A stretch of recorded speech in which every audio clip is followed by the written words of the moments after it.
পুরাতন ওড়না কেটে কখনো যে এত সুন্দর একটা জিনিস তৈরি করা যায় সেইটা কি কখনো চিন্তা করতে পেরেছিলেন?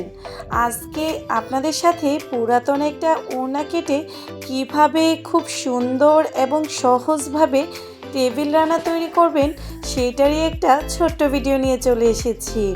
আসসালামু আলাইকুম আমার কলিজার আপু ভাইয়ারা, কেমন আছেন সবাই? আশা করছি যে যেখান থেকে আমার আজকের ভিডিওটা দেখছেন সবাই ভালো আছেন। আলহামদুলিল্লাহ আমিও ভালোই আছি। দেখতে পাচ্ছেন এখানে রেড কালারের মধ্যে একটু চেকের মধ্যে একটা ওড়না নিয়ে নিয়েছি। এই ওড়নাটা আমি একদিন না 2 দিন মনে হয় ইউজ করেছিলাম, আর ইউজ করা হয়নি যেহেতু এটা একটা সুতি কাপড়ের মধ্যে ছিল আর ওড়নাটা দেখতেও একটু সুন্দরই ছিল। রেড কালার হওয়াতে আমার মনে হয়েছে এটা যদি আমি টেবিল রান্না তৈরি করি তাহলে মনে হয় ফুটে থাকবে। আমি কিভাবে ওড়নার সাইডে কেটে নিয়েছি সেই জায়গাটা স্কিপ হয়ে গিয়েছিল, শুধু আমি ত্রিভুজ আকৃতির করে দুই পাশে কেটে নিয়েছি। চাইলে আপনারা সোজাও রাখতে পারেন। দুই পাশে টার্সেল দেওয়ার জন্য এখানে আমি হোয়াইট কালার ওলের সুতা দিয়ে 2টা টার্সেল তৈরি করে নিচ্ছি। টার্সেল তৈরি করা কিন্তু খুবই সহজ, আপনারা একটু দেখলেই বুঝতে পারবেন। তাও যদি কেউ টার্সেল তৈরি করা দেখতে চান আমি অন্য কোনো ভিডিওতে আরও সহজভাবে শেয়ার করব। এই যে আমি ওড়নাটা কিন্তু সেলাই করেছি, এখানে আমি 2 বাস করে কাপড় রেখেছি যাতে একদম পাতলা না হয়ে যায়। ওড়নাটা কিন্তু আমি ধুয়ে একটু মাড় দিয়ে নিয়েছিলাম যাতে করে এটা একটু শক্ত হয়। দেখতে পাচ্ছেন এখানে আমি কাগজের বোর্ড দিয়ে একটা চাঁদ আর একটা তারা কেটে নিয়েছি একটা পেন্সিল আর একটা স্কেল। এটা আমি যেহেতু রমজান উপলক্ষে ডাইনিং টেবিল ডেকোরেশনের জন্য ইউজ করব, তাই চেষ্টা করেছি এখানে চাঁদ তারা দিয়ে একটা ডিজাইন করার জন্য। আমি খুব সহজ একটা ডিজাইন করছি, আপনারা দেখলেই বুঝতে পারবেন। এখানে দেখতে পাচ্ছেন এই হোয়াইট কালারটা কিন্তু রেডি করা, মানে ব্লকের রং, আর আমি কিন্তু অ্যাক্রিলিক কালারের বক্সটাও নিয়ে নিয়েছি। অনেকে জিজ্ঞেস করেন ব্লকের রঙগুলো কেমন হয়, আপনারা নিশ্চয়ই ঘনত্বটা দেখেই বুঝতে পারছেন এই রঙটা কতটা ভালো। অবশ্যই জায়গা ভেদে অনেক জায়গায় এই রঙটা অনেক পাতলা হয়, মানে জিনিসটা ভালো হয় না, সেটা কিন্তু আপনাদের একটু দেখে পড়ে কিনতে হবে। আমি এখানে 6 নাম্বার তুলির সাহায্যে আজকে সম্পূর্ণ কাজটা করব। যেহেতু বারান্দায় বসে কাজ করছি তাই এই ওড়নাটা মানে রানারটার নিচে আমি একটা মোটা কাগজ দিয়ে নিয়েছি। আমি 4টা হোয়াইট কালার রাখবো, তাই এখানে আমি হোয়াইট কালার করে নিচ্ছি। ভিডিওর এই পর্যায়ে এসে আপনাদের কাছে ছোট্ট একটা অনুরোধ, যারা আজকে প্রথম আমার ভিডিওটা দেখছেন চাইলে আমার এই ছোট্ট চ্যানেলটা সাবস্ক্রাইব করে আমার চ্যানেলের পাশেই থাকতে পারেন। আপনারা আমার চ্যানেলটা যারা এখনও ভিজিট করেননি চাইলে একবার ঘুরে আসতে পারেন। আশা করছি আমার ভিডিওগুলো আপনাদের খুবই ভালো লাগবে। আমি চেষ্টা করি একদম অল্প খরচে কিভাবে আপনি রুম ডেকোরেশনে সুন্দর সুন্দর জিনিস তৈরি করতে পারবেন, ঘরে বসে কিভাবে বিজনেস করতে পারবেন ওই রকমও আমি অনেক আইডিয়া দিয়ে থাকি। যে স্টারগুলো কেটে নিয়েছিলাম সেটার সাহায্যে আমি স্টারগুলো এঁকে নিয়েছি, আর তার উপরে আমি দেখতেই পাচ্ছেন হোয়াইট কালার করছি। প্রথমে আমি হোয়াইট কালারের কাজটা শেষ করে তারপর আমি ইয়েলো কালার করব। মানে আজকে আমি এই রানারটার মধ্যে 2টা কালার ইউজ করতে চলেছি, হোয়াইট আর ইয়েলো কম্বিনেশনে। চাঁদের উপরে একটু মসজিদের মিনারের মতো করে দিচ্ছি, এটা আমার পছন্দ মতো করছি, কিন্তু চেষ্টা করেছি খুব সহজ একটা ডিজাইন রাখার জন্য যাতে করে আমার আপুরা খুব সহজে এটা পেন্টিং করে নিতে পারে। আপনারা চাইলে এটা যে কোনো কিছুর মধ্যে পেন্টিং করতে পারেন, চাইলে আপনারা কুশন কাভারও তৈরি করে নিতে পারেন।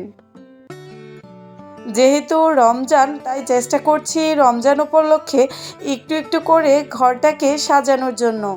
অনেকেই জানেন আমি বাসা চেঞ্জ করেছি, এত ব্যস্ততার মধ্যেও ভিডিও করাটা আমার জন্য খুবই কষ্ট হচ্ছে, কারণ এখন পর্যন্ত আমি বাসার কাজই গুছিয়ে উঠতে পারিনি। তারপরেও চেষ্টা করছি একদিন পর পর আমার আপু ভাইয়াদের সাথে সুন্দর সুন্দর কিছু ভিডিও শেয়ার করার জন্য। চেষ্টা করব রমজান উপলক্ষে কিছু ভিডিও দেওয়ার, জানি না কতটুকু পারবো। দেখতেই পাচ্ছেন ইয়েলো কালার দিয়ে যে লম্বা টানগুলো দিয়েছি, মানে চাঁদ থেকে ধরেন রশির মতো একটু দিয়েছি, তার মধ্যে আমি তারা ঝুলছে। হলুদের মধ্যে আমি হোয়াইট কালার তারা দিয়েছি, আর হোয়াইট লাইনের মধ্যে আমি হলুদ কালার তারা দিয়েছি। এত সহজে আপনাদের বোঝাতে চেষ্টা করছি, আশা করছি অন্তত ভিডিও দেখে আপনারা কিছু হলে অন্তত শিখতে পারবেন। কারণ এই 6-7-8 মিনিটের একটা ভিডিওতে এত বড় একটা জিনিস একদম বিস্তারিতভাবে শেয়ার করাটা কিন্তু খুবই কষ্টকর। আমি দুই পাশে কিন্তু সেম একই রকম ডিজাইন করে নিব, আর মাঝের যে অংশটা আছে সেই অংশের মধ্যে আমি হোয়াইট কালার আর ইয়েলো কালার দিয়ে একটু ফাঁকা ফাঁকা করে কিছু তারা এঁকে নেব। আগেই বলেছি খুব সহজ একটা ডিজাইন করছি, যাতে করে এই হাতের পুরাতন ওড়নাকে সুন্দর একটা লুক দিয়ে টেবিলের লুকটাকে চেঞ্জ করা যায়। বিশ্বাস করবেন না, কাজটা করার পরে এতটা সুন্দর লাগছিল, বোঝাই যাচ্ছিল না যে এটা আমি কোনো ওড়না কেটে তারপরে করেছি। অপর পাশেও আমি সেমভাবে কাজগুলো করে নিব। আশা করছি আজকের ভিডিওটা আপনাদের খুবই ভালো লাগবে। যদি আমার আজকের ভিডিওটা আপনাদের ভালো লাগে তাহলে আপনাদের পরিবারের সবার সাথে আমার এই ছোট্ট ভিডিওটা শেয়ার করতে পারেন। আলহামদুলিল্লাহ, রমজানের প্রথম কাজটা দেখতেই পাচ্ছেন কমপ্লিট হয়ে গিয়েছে। এটা দেখে যেন কেন মনে হচ্ছিল যে রমজান একদম ঘরের দুয়ারে কড়া নাড়ছে। আলহামদুলিল্লাহ আলহামদুলিল্লাহ, এতটা সুন্দর হয়েছে, নিশ্চয়ই আপনারা সেটা ভিডিওতে দেখে বুঝতেই পারছেন। এই যে টার্সেলগুলো আমি বানিয়ে রেখেছিলাম, দুই পাশের যে অংশটা আছে ঠিক মাঝ বরাবর আমি সুই সুতার সাহায্যে দুইটা টার্সেল লাগিয়ে দিব। এটা আমি একদম দেখা সৌন্দর্যের জন্য দিচ্ছি, চাইলে আপনারা নাও দিতে পারেন। আমি গ্লাস ক্লিনার দিয়ে খুব সুন্দরভাবে ডাইনিং টেবিলটা পরিষ্কার করে নিয়েছি। দেখতে পাচ্ছেন আমি সব কিছু সরিয়ে সুন্দরভাবে পরিষ্কার করে রেখেছি। এখন এটার মধ্যে আমি টেবিল রানারটা বিছিয়ে দিব। যেহেতু আমি লাইটের আলোতে করছি, জানি না কালারটা কতটা বোঝাতে পারছি, কিন্তু রেড কালার হওয়ায় ওড়নাটা এতটা সুন্দর ফুটে উঠেছে যেটা হয়তো বা কিছু হলেও আপনারা বুঝতে পারছেন। আমি একটু ডাইনিং টেবিলটাকে ডেকোরেশন করে দিচ্ছি। এইখানে একটা ঝুড়ির মধ্যে মাটির কিছু ফল দিয়ে দিলাম, আর আমার হাতের তৈরি একটা ফ্লাওয়ার ভাস দিয়েছি, মানে যেটার মধ্যে আমি মানি প্ল্যান্ট ভিজিয়ে রেখেছি। সম্পূর্ণ টেবিলটা একটু আপনাদের দেখিয়ে দিচ্ছি যে সিম্পল একটা পুরাতন ওড়না কেটেও টেবিল রানা তৈরি করা যায়, যেটা আমরা বাইরে থেকে অনেক চড়া দামে কিনে নিয়ে আসি। চাইলে কিন্তু ঘরে থাকা যে কোনো সুন্দর একটু কাপড় দিয়ে এইরকম দারুণ একটা টেবিল রানা তৈরি করে নিতে পারেন, অথবা গজ কাপড় কিনেও কিন্তু আপনারা এইরকম রানা তৈরি করতে পারেন। সবাই ভালো থাকবেন, আল্লাহ হাফেজ।